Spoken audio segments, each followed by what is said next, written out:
여러분에게 주시는 살아계신 하나님의 생명의 말씀은 요한복음 6장이 되겠습니다. 요한복음 6장 3절 말씀부터 13절 말씀까지입니다. 살아계신 하나님의 생명의 말씀은 요한복음 6장 3절로 13절에 있는 말씀 다 찾으셨으면 우리 한음성으로 함께 보도록 하시겠습니다. 예수께서 산에 오르사 제자들과 함께 거기 앉으시니 마침 유대인의 명절인 유월절이 가까운지라 예수께서 눈을 들어 큰 무리가 자기에게로 오는 것을 보시고 빌립에게 이르시되 우리가 어디서 떡을 사서 이 사람들에게 먹이겠느냐 하시니 이렇게 말씀하심은 친히 어떻게 하실 것 아시고 빌립을 시험하고자 하심이라. 빌립이 대답하되 각 사람으로 조금씩 받게 할지라도 200데나리온의 떡이 부족하리이다. 제자 중 하나고 시몬 베드로의 형제 안드레가 예수께 여짜오되 여기 한 아이가 있어 물고기 5개와 물고기 2마리를 가지고 있나이다. 그러나 그것이 이 많은 사람에게 얼마나 되겠삼나이까. 예수께서 이르시되 이 사람들로 앉게 하라 하시니 그곳에 잔디가 많은지라 사람들이 앉으니 수가 5,000명쯤 되더라. 예수께서 떡을 가져 축사하신 후에 앉아있는 자들에게 나눠 주시고 물고기도 그들이 원대로 주시니라. 그들이 배부른 후에 예수께 제자들이 이르시되 남은 조각을 거두고 버리는 것이 없게 하라 하시므로 이에 거두니 보리떡 5개로 먹고 남은 조각이 12바구니에 찼더라. 아멘.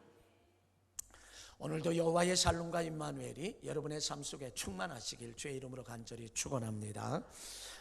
사람들은 누구를 막론하고 복을 받기를 원합니다. 여러분들도 축복받기를 원하시지요? 네. 아멘 하신 분은 그렇게 되시길 바랍니다. 다시 한번 기회를 드립니다. 축복받기를 원하시지요? 여러분들 모두가 다 축복받아서 이 불황 중에도 호황을 누리는 그러한 축복의 간증의 주인공들이 되시길 주의 이름으로 간절히 축원합니다. 여러분 과연 어떤 축복을 받기를 원하십니까? 그리고 여러분 어떤 것이 축복이라고 생각하는가라고 하는 거죠. 사람들은 이렇게 말합니다. 이 땅에서 어떻게 살면 좋겠습니까? 라고 묻게 되면 잘 살아야 된다고 생각합니다. 원래 잘 산다라고 하는 것의 의미는 본래의 그 본질의 의미는 어떤 의미를 가지고 있느냐 하면은 옳게 사는 것, 바르게 사는 것, 정직하게 사는 것, 성실하게 사는 것, 최선을 다하여 사는 것, 남의 유익을 위하여 사는 것, 이것이 잘 사는 거예요. 그런데 이 잘 사는 것이 변질이 됐단 말이죠. 잘 사는 것이 변질이 돼서 부자로 사는 것만이 잘 사는 것이다 라고 우리는 그렇게 생각을 하지만 잘 산다라고 하는 그 본질은 그렇지 않다라고 하는 거죠.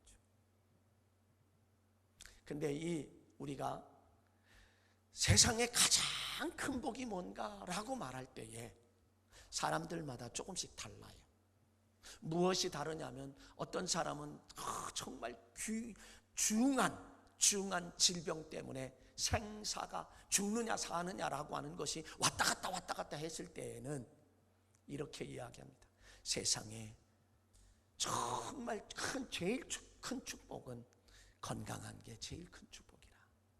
물론 예수님도 온 천하를 얻고도 제 목숨을 잃으면 그 많은 것이 네 것이 되겠느냐 하며 말씀하신 것처럼 우리가 건강하지 못하고 목숨을 잃는다라고 하면 우리가 가지고 있는 물질, 우리가 가지고 있는 명예, 우리가 가지고 있는 권력 아무 소용이 없다는 거죠.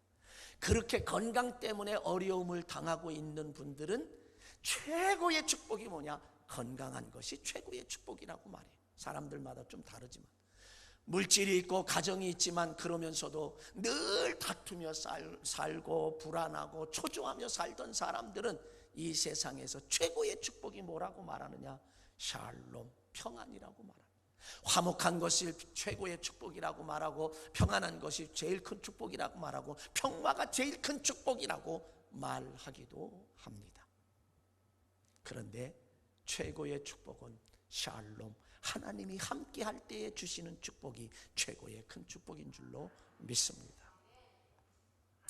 우리는 이렇게 말합니다. 이런 말을 잘 들어보세요. 가와 만사성, 가정이 평안할 때 모든 것을 이룰 수 있다라고 하는 그런 것처럼 옛날에 우리 선조들은요, 잘 못 살았지만 물 마시고 나물 먹고 물 마시고 팔 고물에 하니 세상에 이보다 더 평화롭고 이보다 행복한 것이 없다고 말했던 우리의 선조들의 그 여유 있는 삶의 모습, 비록 나물만 먹고 살면서 지질이 궁상으로 살면서도 그렇게 했던 그 평화를 이야기하는, 화평을 이야기하고 화목을 이야기하는 이 모습을 볼 때에 아마도 여러분은 과연 나름대로 다 생각, 그래 이것이 나에게 최고의 축복이라고 생각, 어떤 분은 건강이라고, 어떤 분은 평안이라고, 화평이라고, 화목이라고 생각하기도 하고, 어떤 분은 그래도 뭐니 해도 돈이 최고지, 돈 많으면 내가 정말 최고의 축복이지, 대체적으로 그렇게 생각합니다. 대부분 그렇게 생각합니다. 그러나 진정한 축복이 어디에 있는가라고 하는 이 사실을 우리는 한 번쯤은 생각해 봐야 합니다. 그래서 저는 오늘 신구약을 통해서 우리에게 성경이 말하는 축복은 도대체 뭔가라고 하는 걸 생각해 보고 싶어요. 그게 뭐냐면 신약 성서에서 복 있는 사람이 누구인가를 분명하게 말해주는데, 마태복음 5장 3절서부터 10절까지의 예수님이 산상설교, 산상수훈, 평지설교에서 하셨던 8가지 팔복에 대한 이야기를 했는데, 그것이 복이라고 이야기합니다. 첫째는 심령이 가난한 자는 복이 있다고, 천국이 저의 것이라고. 두 번째는 애통하는 자는 복이 있다고, 저는 위로를 받을 것이라고. 온유한 자는 복이 있다고, 땅을 기업으로 받을 것이라고. 의에 줄이고 목마른 사람이 복이 있다고, 배부를 것이라고. 그리고 긍휼히 여기는 자는 복이 있다고, 긍휼히 여김을 받을 것이라고. 마음이 정결한 자는 복이 있다고, 하나님을 볼 것이라고. 화평케 하는 자는 복이 있다고, 하나님의 아들이라고 일컬음을 받을 것이고. 의를 위하여 박해받는 자는 복이 있다고, 천국이 저의 것이라고. 예수님께서는 저와 여러분들에게 이것이 복이다라고 신약 성서에서 산상수훈에서 그렇게 저희들에게, 우리에게 말씀을 하셨는데, 과연 저와 여러분들은 가난한 자가 무슨, 심령이 가난한 자가 무슨 복이 있는 거요? 애통하는데 무슨 복이 있는 거요? 의에 줄이고 목말았는데, 의에 줄였는데 목마른데 그게 무슨 복이야? 그리고 의를 위해서 박해를 받는데 무슨 복이야? 이렇게 생각하실런지는 모르지만, 예수님이 성경이 신약 성서에서 말씀하시는 핵심 가운데 8가지의 축복을 이야기해요. 현대를 살아가는 사람은 그것이 축복이라고 이야기하지 않을런지 모르겠습니다. 그러나 예수님은 분명하게 축복이다라고 말을 하고 있다라고 하는 사실을 우리는 기억해야 합니다. 여러분, 이 8가지에 대해서 말씀을 했는데, 과연 저와 여러분이 이것이 복이라고 인정할 수 있겠냐 이거죠. 이것을 인정할 수 있는 그런 신앙이라고 하면 성숙한 신앙이요, 그 사람을 예수님은 기뻐하신다라고 하는 사람. 기뻐하시게 되면 어떤 역사가 있어요? 임마누엘, 하나님이 함께하는 최고의 축복이 우리에게 주어질 줄로 믿습니다. 이런 것만이 축복이 아니란 말이야. 이것도 축복이지만 그 후에 와지는 임마누엘, 함께 하시는 그 복, 그게 최고의 복이죠. 8가지 복을 복으로 알고 그대로 살 때에 그 뒤에 와지는 축복이 임마누엘이라. 마태복음 5장 11절로 12절에 가보면, 나로 말미암아 너희를 욕하고, 예수님 때문에 우리가 욕하고 박해하고 거짓으로 너희를 거슬려 모든 악한 말을 할 때에 너희에게 복이 있나니. 아니, 욕 먹는데, 예수 믿는다는 것 때문에 욕을 먹는데, 예수 믿는다는 것 때문에 박해를 받고 있는데, 거짓으로 우리를 거스려 악한 말을 하고 있는데 너희에게 복이 있다라고 예수님은 그렇게 말씀하세요. 그러면서 12절에 가보면, 기뻐하고 즐거워하라, 하늘에서 너희의 상이 큼이라. 이럴 때 기뻐하고 즐거워하래요. 과연 저와 여러분이 오늘 현대를 살아가면서 이런 박해를 당하고 있을 때 기뻐하며 즐거워할 수 있겠느냐? 하나님, 아무리 하늘의 상급이 크다 할지라도 지금이 중요해요 라고 우리는 그렇게 말하지는 않을까? 근데 예수님은 기뻐하라, 즐거워하라, 하늘에서 너희의 상이 큼이라. 너희의 전에 있던 선지자들도 이같이 박해를 받았다라고 하는 이야기. 그러면 구약 성경에서의 복 있는 사람을 누구라고 말하는가? 구약 성경의 전체에 들어서 시편 1편입니다. 복 있는 사람은, 복 있는 사람이 어떤 사람이라고 구약 성경은 말하느냐? 복 있는 사람은 악인의 꾀를 따르지 아니하며 죄인의 길에 서지 아니하며 오만한 자의 자리에 앉지 않는 사람이다. 그리고 그들에게 이야기해 주는 그 복은 뭐냐? 오직 여호와의 율법을 즐거워하며 그 율법을 주야로 묵상하는 자로다. 하나님의 말씀을 즐거워할 뿐만 아니라 그 말씀을 주야로 묵상하는 자, 이 사람이 복이 있는 사람이다. 그때에 주어지는 복은 3절에서 그가 시냇가에 심은 나무가 시조를 쫓아 과실을 맺으며 그 잎사귀가 마르지 아니함 같으니 그 행사가 다 형통하리로다. 형통하다는 거죠. 하나님과 동행하며 살 때에 이런 축복을 저와 여러분들에게 말씀해 주고 있다. 여기서 복 있는 사람, 복 있는 사람은 쭉 이야기했지만 복이라고 하는 글자의 원문은 뭐라고 했느냐? 아쉘이라고 하는 원문을 쓰는데 그것은 하나님의 임재를 상징해요. 다른 말로요, 하나님의 현현을 말합니다. 원어의 의미는 하나님의 임재를 말하고 하나님의 현현을 말한다는 얘기는 하나님이 함께하는 것을 이야기한다는 거예요. 다시 말하면 임마누엘을 이야기하는 거예요. 그러니까 하나님이 함께하는 사람, 하나님이 동행하는 사람, 하나님이 동행하는 사람, 하나님이 함께하는 사람, 그리고 하나님과 같이 있는 것, 이것이 정말 복이다라고 구약 성경에서는 그렇게 말해요. 사랑하는 성도 여러분, 하나님이 함께 하시는 축복을 받아 누리는 복된 성도 되시길 주의 이름으로 간절히 축원합니다. 아셀의 복을 받기를 주의 이름으로 간절히 축원합니다. 그러면 하나님의 기뻐하시는 게 참 많아요. 오직 하나님을 기쁘시게 하라. 하나님의 기뻐하시는 일이 참 많지만 오늘은 저는 감사라고 하는 것에 대해서 생각해 보려고 해요. 감사. 한번 따라합시다. 감사는 곧 기적이란 축복을 받는다. 예. 감사라고 하는 것은 곧 축복이란 기적이 우리에게 온다 이거예요. 그러므로 저와 여러분은 감사로 충만해야 할 줄로 믿습니다. 아침에도 감사, 점심에도 감사, 저녁에도 감사, 내가 일할 때도 감사, 사람을 만날 때도 감사, 어느 때나 항상 범사에 감사라. 이는 그리스도 예수 안에서 너희를 향하신 하나님의 뜻이라고 말씀한 것처럼 저와 여러분들이 범사에 감사하는, 잘 돼도 감사, 안 돼도 감사, 이래도 감사, 저래도 감사, 어떤 사람을 만나도 감사, 자녀에게도 감사, 부모에게도 감사, 남편에게도 감사, 아내에게도 감사. 우리는 누구에게나 감사할 수 있는 그런 삶을 살 때에 그것은 곧 축복이라는 기적이 나에게 다가온다라고 하는 사실입니다. 어떤 경우라도 저와 여러분은 감사를 잃어버리면 안 됩니다. 감사를 잃어버리면 안 돼요. 감사는, 행복이라고 하는 것은, 한번 따라합시다. 행복은 감사를 따라서 들어오고 불평을 통해서, 원망을 통해서 나간다. 예? 여러분, 감사가 들어오는, 그런 감사를 하게 되면 축복이 들어온다. 행복이 들어온다. 그런 우리는 감사하는 삶을, 오늘 본문에 보면 예수님께서는요, 가시는 곳마다 다 많은 사람이 모였어요. 예수님이 가시는 곳에는 언제나 많은 사람들이 모여들었어요. 3절에 보면 예수께서 산에 오르사 제자들과 함께 거기 앉으시니 마침 유대인의 명절인 유월절이 가까운지라 예수께서 눈을 들어 큰 무리가 자기에게 오는 것을 보시고. 왜 예수님께서 가는 곳마다, 예수님이 가는 곳마다 많은 사람이 모여왔을까? 예수님께 찾아온 사람들은, 또 예수님이 간 곳에는 치유함의 역사가 나타났습니다. 그리고 가정의 문제가 해결됐습니다. 자녀의 문제도 해결됐습니다.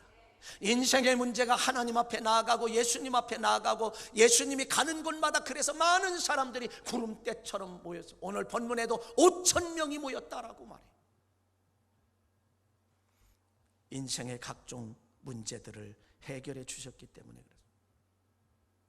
성경에 보면은요, 하나씩 간단하게 들어봅니다. 마태복음 8장에 가보면 백부장이 하인이 중풍병에 들었을 때 예수님을 찾아가니, 그 믿음을 통해서 하인 예수님을 찾아가니 하는 예수님께서 그 하인을 고쳐준 줄로 믿습니다. 마가복음 5장에 가보면 회당장 야이로 딸이 죽게 되었을 때 예수님을 찾아가니 예수님이 그 가정에 와서 그 죽은 딸을 살려준 줄로 믿습니다. 또 마태복음 15장에 가보면 가나안 여인, 마가복음 7장에 7장에 가보면 수르보니게 여인은 자기의 딸이 흉악해 귀신 들렸을 때에 예수님을 만남에 소리를 질렀더니 여자여 내 믿음이 크도다 내 소원대로 되리라 하시니 그때로부터 그의 딸이 나으니라. 예수님을 만났을 때, 예수님이 함께 했을 때의 역사. 마가복음 9장에 가보면 귀신 들린 아들을 둔 아버지가 내가 믿나 할 수 있거든이 무슨 말이냐, 믿는 자에게 능치 못할 일이 없다. 주여 내가 믿나이다. 나의 믿음 없는 것을 도와주소서. 그때에 그 아들의 귀신을 꾸짖어 내쫓고 다시 들어가지 말라고 하므로 그 아들이 고침을 받았다는 거죠.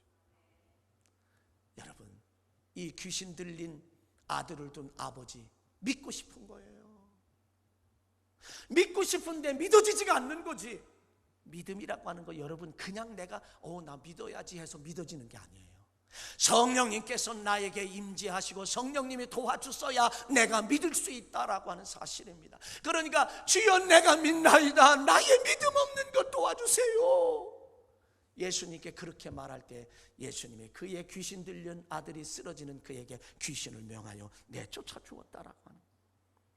요한복음 2장에 가보면 가나 혼인잔치집에서 포도주가 떨어졌습니다. 당황스럽습니다. 문제가 생겼습니다. 그때에 예수님께서 물이 변하여 포도주 되게 하시는 첫 번째 공생애의 기적, 첫 번째 기적을 포도주 가나안 혼인잔치집에서 베풀어 주시고 문제를 해결해 주셨다라고 하는 이 사실도 우리는 기억합니다. 요한복음 5장에 가보면 예수님이 예루살렘에 가셔서 베데스다라고 하는 못에 가니까 38년 된 병자가 오랜된 것을 보고 내가 낫고자 하느냐? 예, 낫고자 합니다. 그러지 않았어요. 내가 천사가 와서 물을 통하고 가려고 하면 다른 사람이 들어가라이다. 내가 일어나 내 자리를 들고 일어나 가라. 그러니까 그가 자리를 들고 일어나 간 줄로 믿습니다. 요한복음 3장에 가보면 바리새인 중에 니고데모가 영생의 문제를 가지고 찾아왔을 때에 예수님은 그 영생의 문제를 해결해 주신 줄로 믿습니다. 바로 그거예요. 왜 예수님이 가는 곳마다 그렇게 구름대같이 많은 이 사람들이 모였을까? 치유함의 역사, 자녀의 문제 해결되고 가정의 문제 해결되고 모든 문제들. 하나님을 찾았던 사람, 구약의 역사도 보면 하나님을 찾았던 사람들 가운데도 그 문제들을 해결받았다. 사랑하는 성도 여러분, 저와 여러분이 이런 사실을 기억할 때 예수님 앞에 나아가야 할 줄로 믿습니다. 예수님 앞에 나아가야 할 줄로 믿습니다. 이 어려운 시대를 살아가는 저와 여러분들이 하나님 앞에 나아가야 할 줄로 믿습니다. 예수님이 때로는 찾아오시기도 하지만 우리가 가야 한다라 그 믿음을 보신다. 예수 앞에 나오면 모든 죄 사하고 주의 품에 안기어 편히 쉬리라.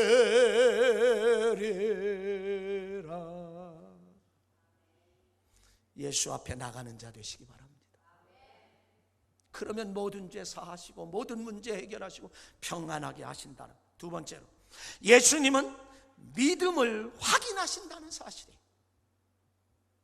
오늘 본문에서 5절에 가보면 예수께서 눈을 들어 큰 무리가 자기에게 오는 것을 보시고 빌립에게 이르시되 우리가 어디서 떡을 사서 이 사람들을 먹이겠느냐 하시니 이렇게 말씀하시면 친히 어떻게 하실지를 아시고 빌립을 시험코자 하니 빌립이 대답하되 각 사람으로 조금씩 받게 할지라도 200데나리온의 떡이 부족하리이다. 예수님은요 5,000명이 몰려왔어요. 그 사람들을 그냥 돌려보내면 기진맥진하여 죽을 것만 같기에 어떻게 하실 것이라는 것을 결정하시고 제자인 빌립에게 이 사람들에게 먹을 것 주라고 요청을 합니다. 빌립을 시험코자 했다라고 하는 거예요. 빌립의 믿음을 확인하고자 했다는 거예요. 하나님도 저와 여러분의 믿음을 확인하시기를 원하십니다. 내 믿음을 보기를 원하십니다. 그래서 우리는 때로는 믿음을 보여드려야 된다라고 하는 거예요. 그런데 빌립은 어때요? 계산적인 사람이에요. 계산에 능한 사람. 200데나리온이 있어도 이것 가지고 떡을 사서 준다 할지라도 못 줍니다. 부족합니다. 5,000명에게.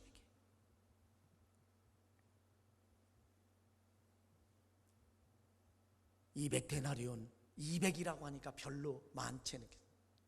여러분 요즘에 대학을 졸업하고 회사에 취직했을 때 첫 연봉이 얼마인지 아세요? 3,000, 4,000. 3,000, 4,000. 오랫동안 직장 생활하신 분들은 참 가슴 아플 수도 있어요. 야, 나는 지금 몇십 년을 하고 있는데 내가 얼만데. 그러면 여기에 200데나리온이라는 거 당시 노동자 하루 품삯이 한 데나리온이에요. 1년 365일이라고 하면 365데나리온이라고 200데나리온이 1년 연봉이라고 생각한다고 하면 최소한 3,000, 4,000, 5,000이 될 수 있는 어마어마한 돈이에요. 그것 가지고도 부족하다라고 그렇게 이야기를 합니다. 빌립은 예수님이 생각하는 믿음의 분량에 합격하지 못했어요.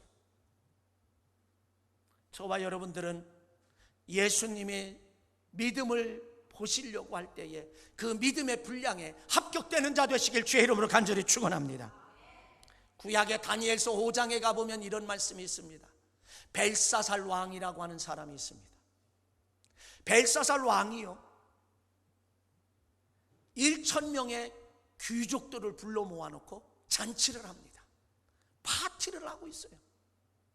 부어라 마셔라 하며 즐겁게 파티를 하고 있는데 그 파티의 술잔으로 쓰는 게 뭐냐면 예루살렘 이스라엘을 공격해서 멸망시키고 성전에서 쓰는 우리로 얘기하면 요즘에 얘기하면 성찬상 성찬의 잔을 그걸 가지고 자기들의 술을 부어서 먹고 마시며 즐기고 있는 그 모습입니다.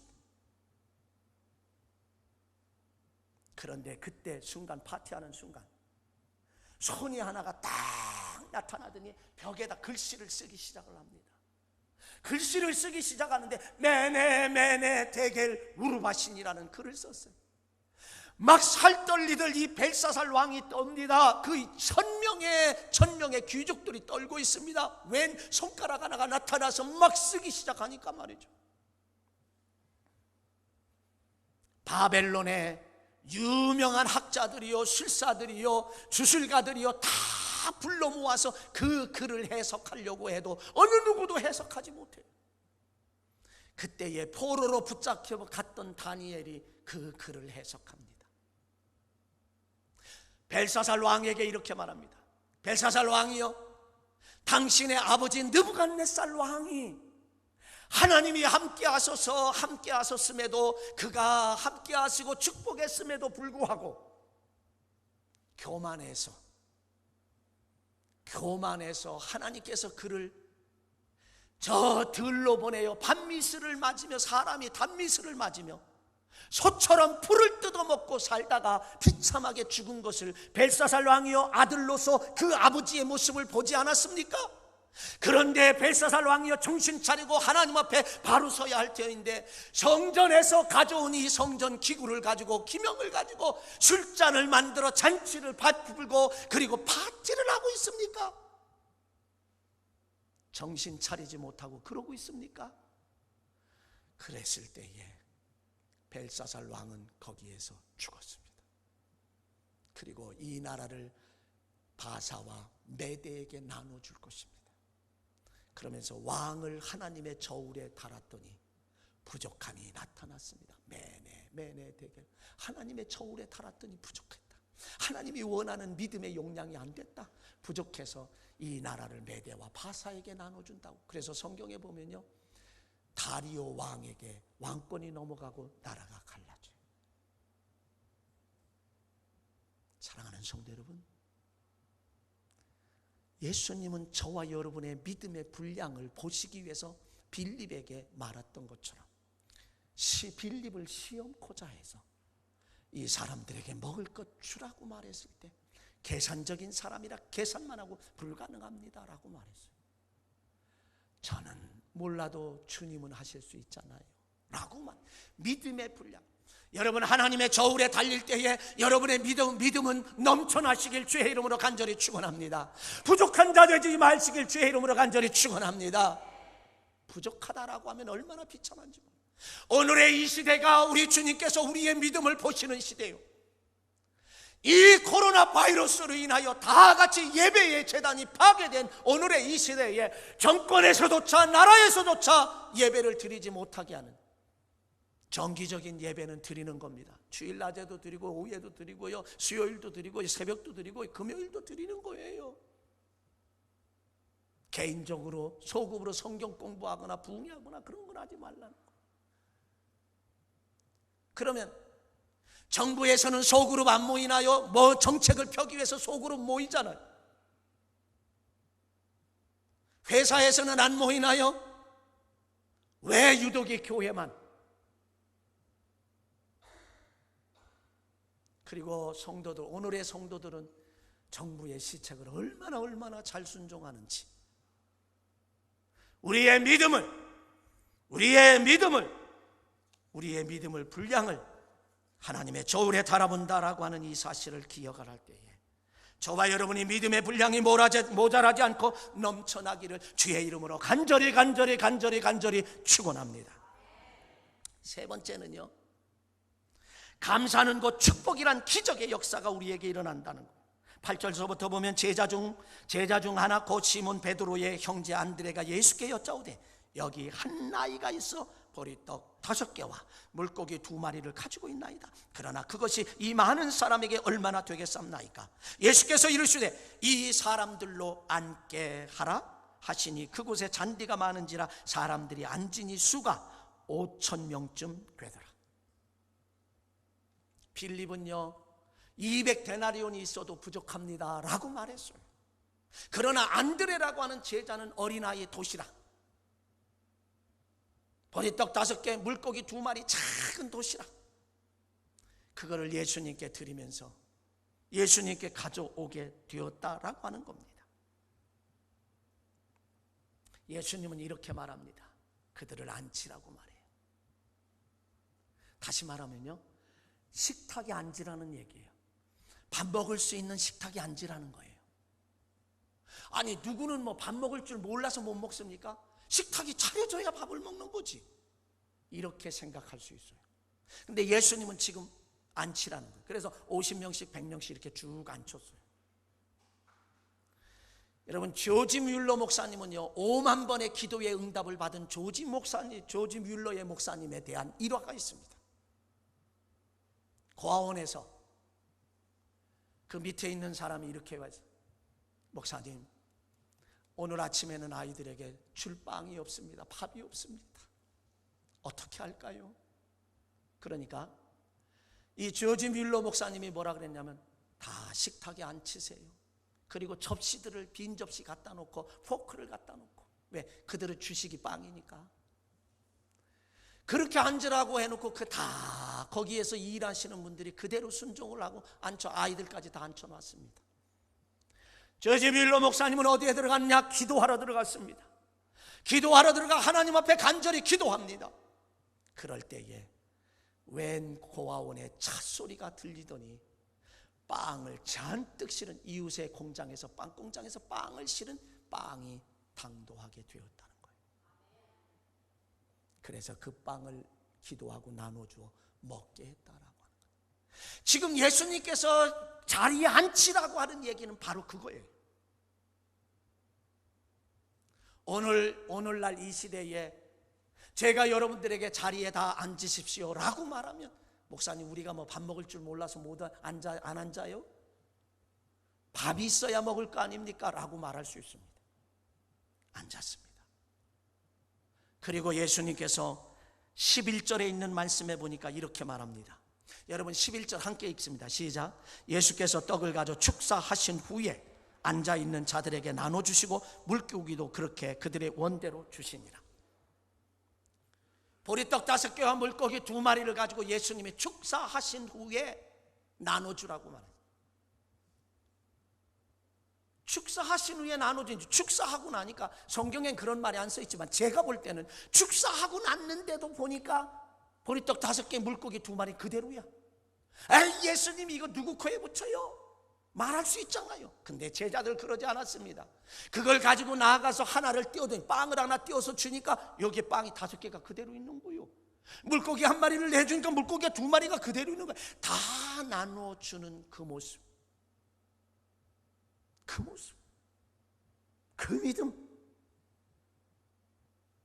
그런데 또다시 그렇게 앉혔다라고 하는 얘기는, 군데군데 이렇게 해서 앉혔다는 얘기는 그들이 남을 배려하는 마음, 나는 안 먹어도 좋으니 저 사람 먹어야 돼, 양보하는 마음, 그 마음들이 있는 거예요. 여러분, 옛날에 우리 선거할 때에 고무신들 줬잖아요.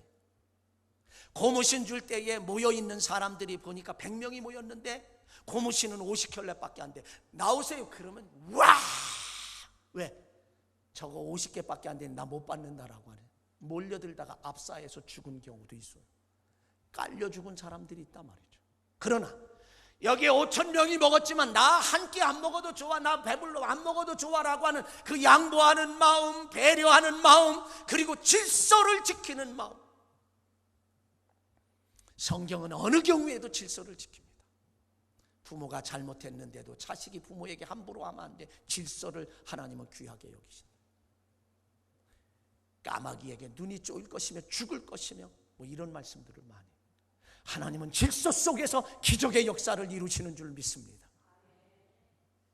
그래서 나누어주는데요, 여기에서 예수님이 보리떡 5개와 물고기 2마리 가지고 축사하시니, 이거 원어로는요 유카리스테사스라고, 유카리스테사스.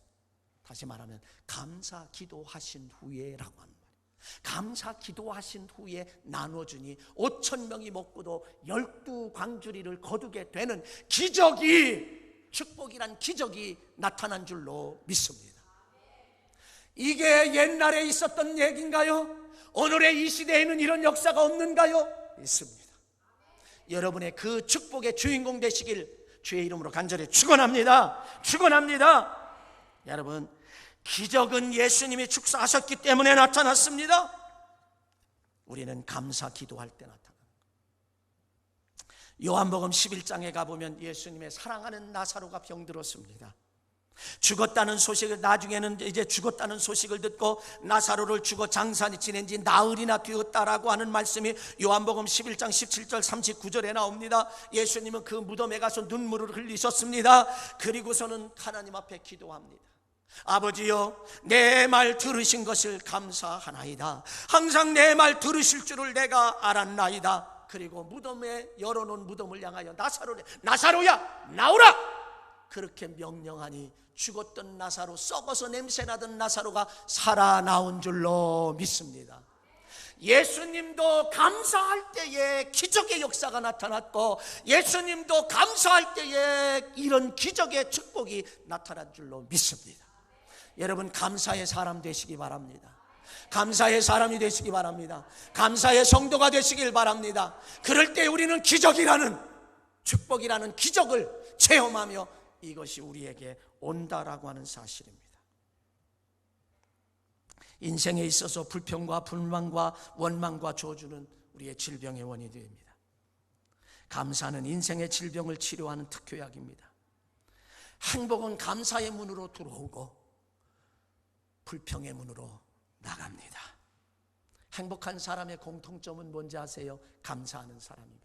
아내에게 감사하는 사람은 아내에게 불만이 없습니다. 남편에게 감사하는 사람은 남편에게 불만이 없습니다. 가난하냐 못 배웠느냐 뭐 이런 거 상관없습니다.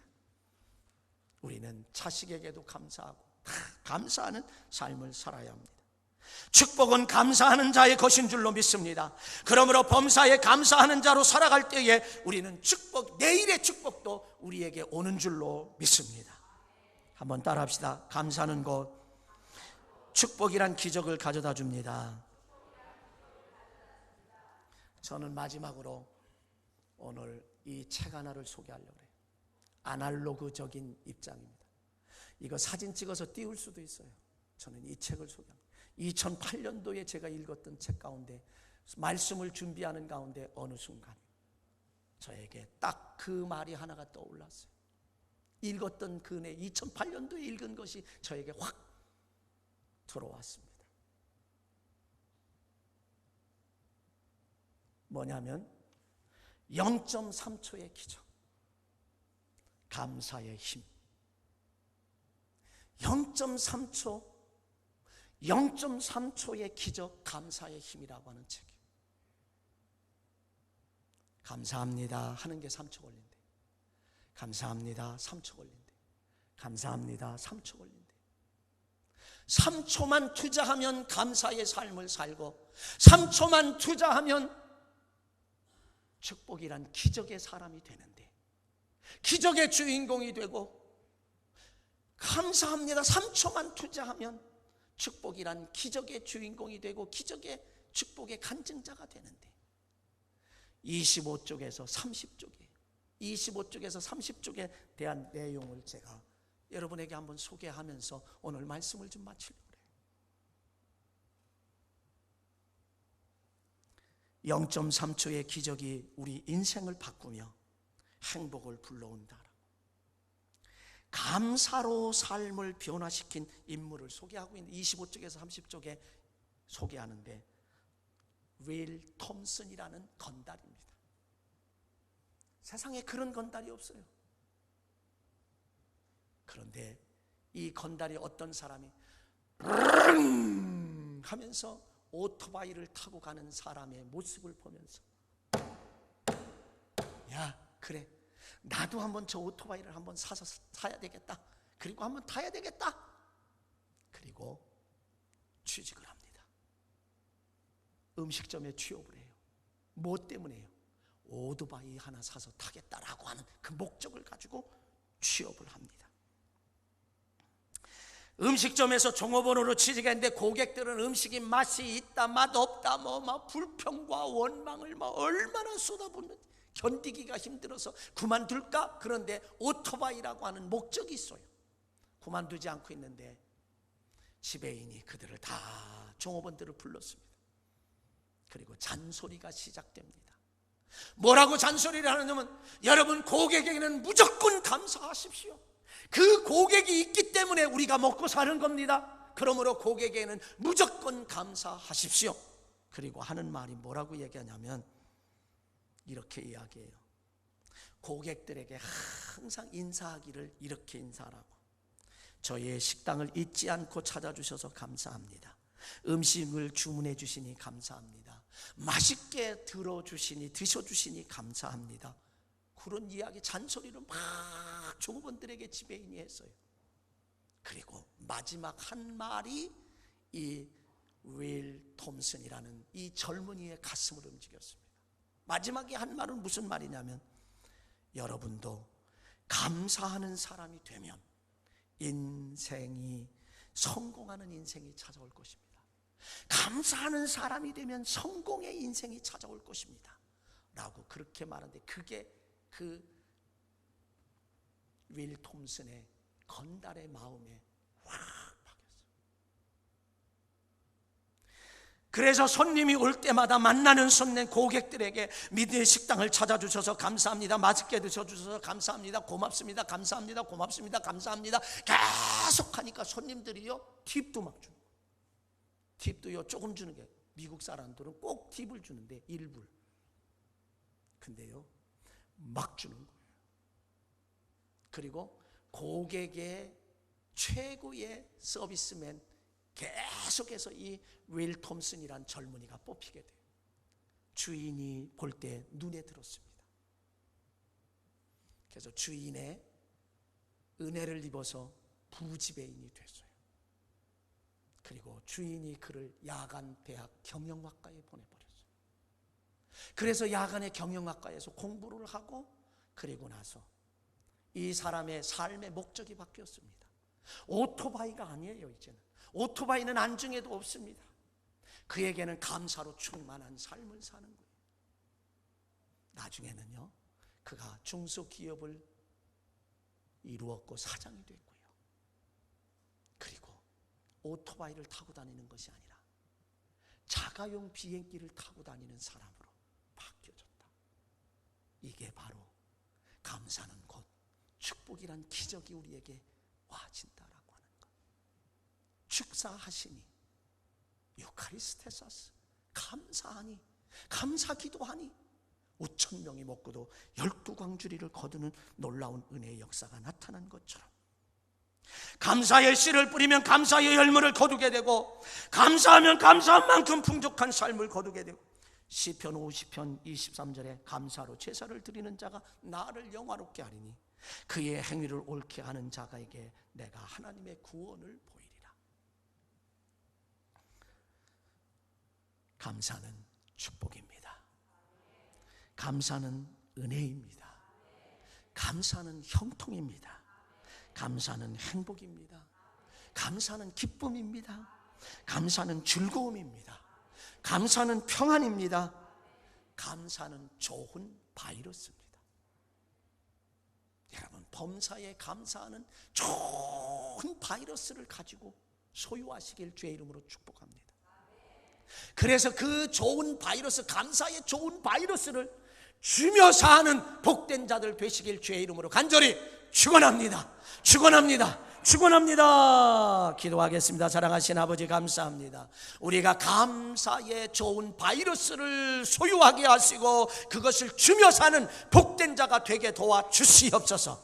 그러므로 감사는 곧 축복이란 기적의 역사를 이룬다라고 하는 이 사실을 기억하며 범사에 감사하는 우리 주 안의 모든 공동체가 되게 인도해 주시옵소서. 우리 주 예수 그리스도의 이름으로 감사하며 축복하며 기도하옵나이다.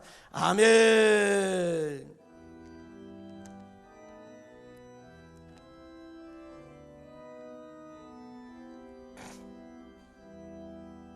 산마다